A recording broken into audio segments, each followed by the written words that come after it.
Hello everyone, welcome to my next demonstration video through online mode of second phrase.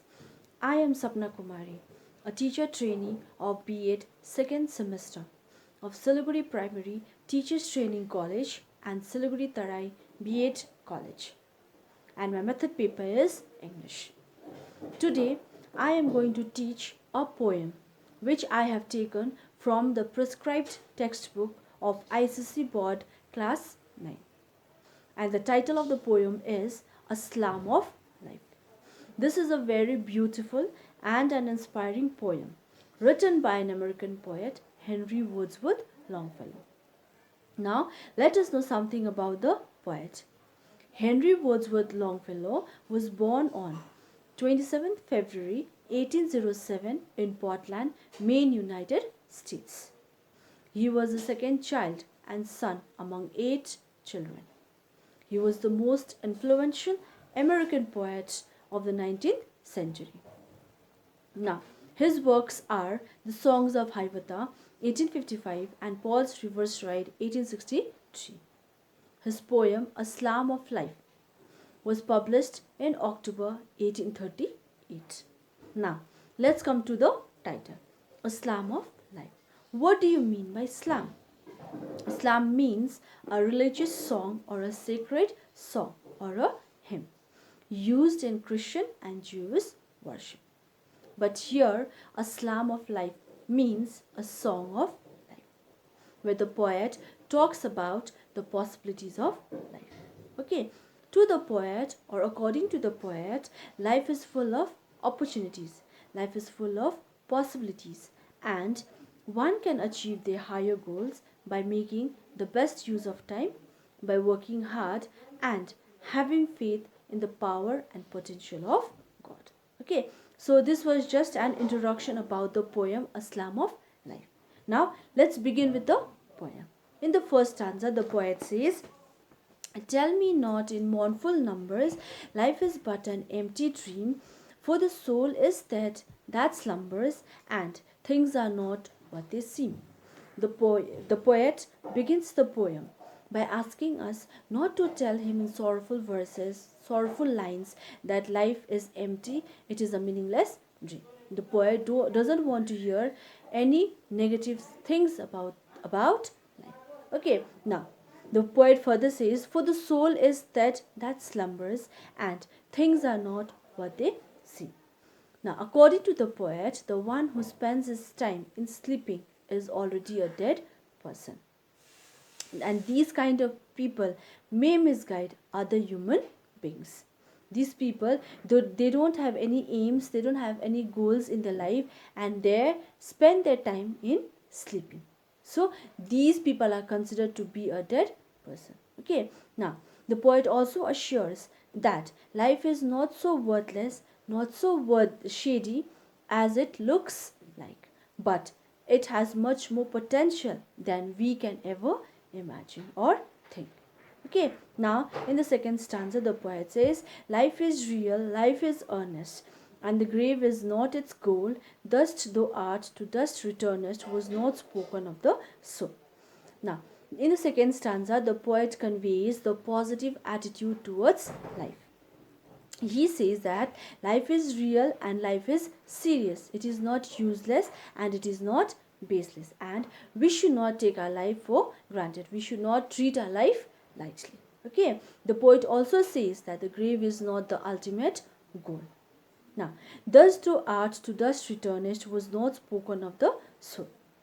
The poet says that we human beings are made of dust. And one fine day when we die, our body will get mixed into the dust. But what about the soul? The soul never dies. Why? Because the soul is eternal. The soul is immortal, whereas the body is mortal. It is made of dust and it will get mixed into the dust, whereas the soul never dies.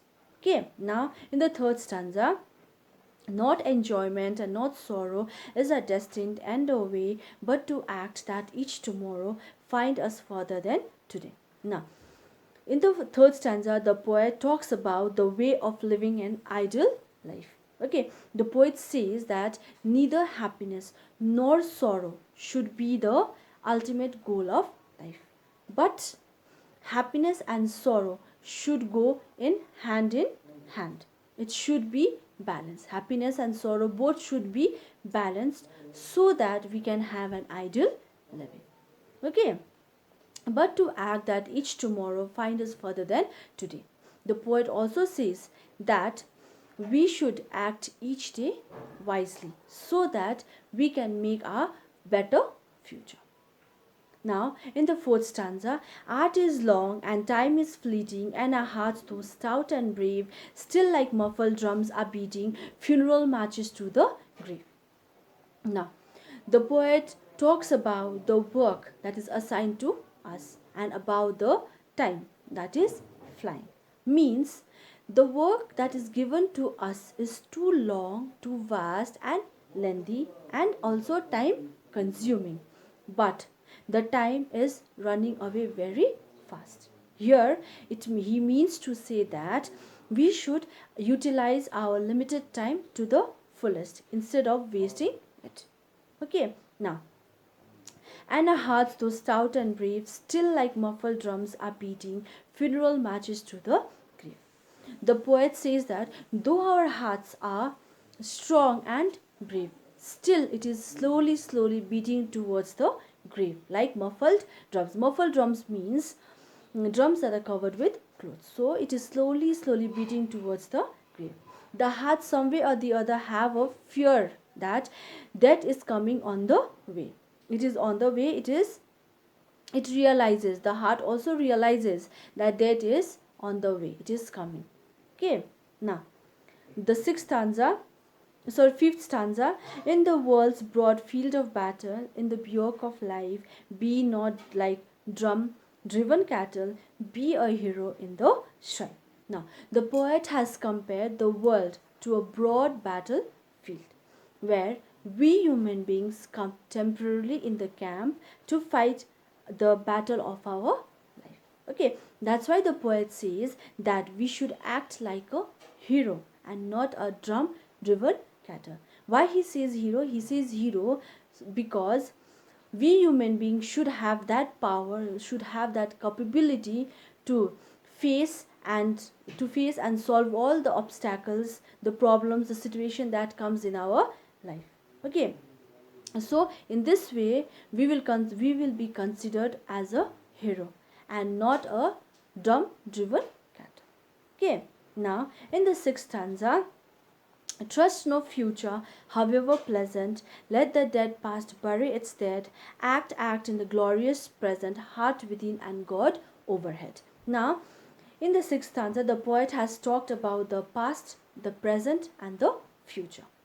He says that we should not trust our future, however beautiful, however pleasant it looks like, but we should not trust our future. Okay, now, then coming to the past, he says that whatever had happened in the past is past, that is gone. Past should be forgotten and past should be buried, and then we should not think of the past and remember the past. Okay, now act in the glorious present. Now the poet, he says that we should live in the present and then we should act courageously at present. Having faith in the power of God, we should do our work at present courageously and bravely. Okay, now coming to the seventh stanza, lives of great men all remind us we can make our lives sublime and departing leave behind us footprints on the sand of time. Now, the poet says that lives of so many people, great people and successful people remind us, okay, about their deeds, that how they have achieved their great heights. And if we also wish for and if we also want, then we can also follow their footprints. Okay, so that when we die, our coming generations, our future generations will also follow our footprints and then they can make their lives sublime. Okay, now in the eighth stanza, Footprints that perhaps another, sailing over life's Solomon main, forlorn and shipwrecked brothers seeing, shall take heart again. Now, in the eighth stanza, the poet talks about the noble deeds that we leave behind us, and these noble deeds should be followed by an unhappy and shipwrecked man who is sailing over the sea of life, who is struggling in his life, who is unhappy, and who has all the problems. These kind of people can also follow our noble deeds confidently and courageously. Okay, in this way only they can also make their lives sublime, by following our noble deeds, the good deeds. Okay, now the final stanza.